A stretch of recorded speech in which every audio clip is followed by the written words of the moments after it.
J'aimerais qu'on parle à présent des dimensions quand on a un C espace vectoriel et qu'on veut le considérer comme un R espace vectoriel. Et bien, en fait, ça double les dimensions. Alors, le résultat, c'est bien de le connaître, mais encore plus que connaître le résultat, il faut connaître la démonstration, la manière de doubler les dimensions pour passer d'un C espace vectoriel à un R espace vectoriel. Alors, c'est tout à fait accessible. Déjà, puisque vous partez d'un C espace vectoriel de dimension n, eh bien cet indice n ici, je vais l'utiliser et ça me permet de déclarer une base du C espace vectoriel F. Je sais qu'il y a n individus dans cette base. C'est une famille. Ensuite, la technique, c'est de jouer sur l'aspect générateur. Là, puisque vous avez une base, c'est que votre espace F, c'est un vecte à coef complexe de la famille U1UN, de la base. Qu'est-ce que ça veut dire, ce vecte à coef complexe? C'est un ensemble de combis linéaires. C'est ce qu'on va écrire. Donc là, je reformule ce vecte en combis linéaire. D'habitude, on fait le contraire, mais pour une fois, je vais faire ça. J'oublie pas mon accolade d'ensemble. Donc j'écris toutes les combis linéaires, j'ai choisi la lettre Z. Pourquoi? Parce que comme j'écris des combis linéaires à coef complexe, les coefs de ma combi doivent être complexes. Et donc l'astuce, pour montrer qu'on double les dimensions, elle est très simple. C'est simplement que dans cette écriture, on fait apparaître des combis à coef réels, tout simplement en écrivant les expansions algébriques des nombres ZI complexes. ZI est complexe, donc il a une écriture algébrique, xi plus iyi, avec xi et yi réel. Et c'est comme ça qu'on va passer de combi linéaire à coef complexe à combi linéaire à coef réel. Donc c'est cette astuce-là qu'il faut retenir. Et donc voilà, je le fais. Donc vous voyez, j'ai remplacé Z1 ici, hop, du vert, par une écriture x1 plus y1, c'est un nombre complexe. Et j'ai fait ça pour chaque coefficient des combis. Et donc l'avantage, c'est que maintenant, je vois apparaître du réel. Et donc, qu'est-ce qu'il reste à faire? Eh bien, il reste à ranger, tout simplement. Là, je vais faire en sorte d'avoir des combis où il n'y a que des réels en coef. Donc là, j'ai distribué x1, u1. Et y1, en fait, j'ai changé l'ordre. J'ai pas mis y1, j'ai fait y1 fois iu1. Pourquoi? Parce qu'une fois que je range comme ça, eh bien, vous voyez, on peut observer un réel fois un vecteur, plus un deuxième réel fois ce vecteur-là, plus. Et donc, en fait, je vois apparaître ma combi linéaire avec xi, yi des réels qui sont les coefficients de la combi. Et qu'est-ce qui me reste? Il me reste les vecteurs u1, iu1, un, iun, etc.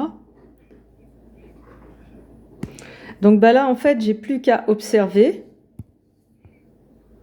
Et je vois l'espace vectoriel, mais avec des combis linéaires à coef dans R, de cette famille-là. En fait, j'ai utilisé la méthode 1 pour trouver une base de F en tant que R espace vectoriel. Et pour arriver à en déduire que la dimension, c'est 2n. Et donc après, je continue avec cette méthode. Je vais déclarer cette famille. Elle est clairement génératrice du R espace vectoriel, grand F. Je n'ai plus qu'à montrer qu'elle est libre. Et ça sera une base de F en tant que R espace vectoriel. Donc je répète, c'est la méthode 1 pour passer de n à 2n, avec utiliser l'écriture algébrique des coefficients complexes de la combi. Donc c'est parti, il n'y a plus qu'à. Je déclare cette famille ici. Je veux montrer que B' est R libre, parce que ce qu'on observe, c'est que de toute façon, j'ai oublié de l'écrire, mais B' est génératrice du R espace vectoriel.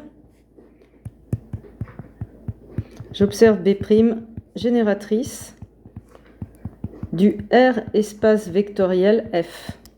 Et maintenant, il reste à montrer que B' est R libre.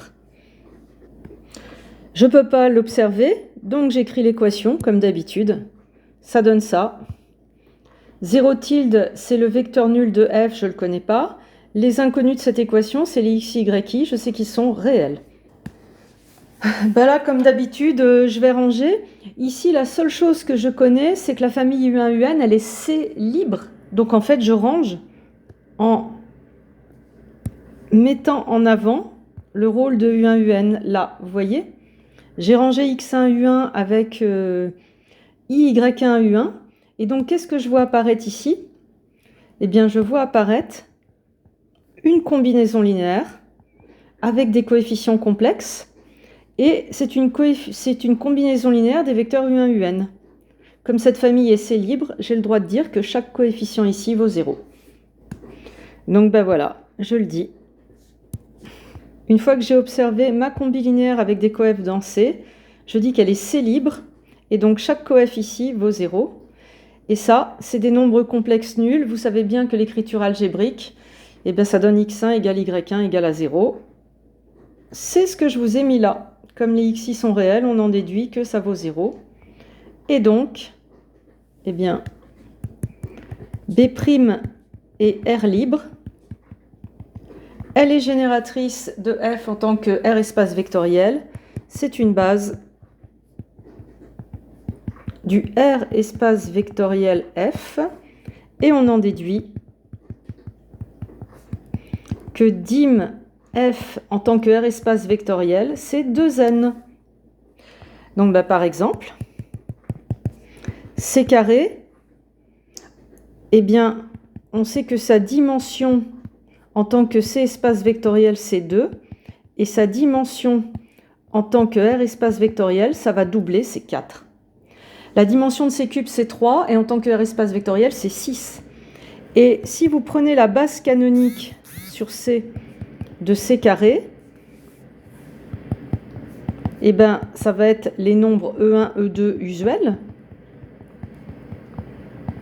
Mais la base canonique sur R de C carré, je vais mettre un prime, eh bien, il y aura 4 vecteurs, ça sera E1, E2, mais il y aura aussi I fois E1 et I fois E2, selon la démonstration que je vous ai donnée. E1, E2, IE1, IE2. Voilà, donc ça, bah, il faut savoir et il faut savoir le refaire. À bientôt!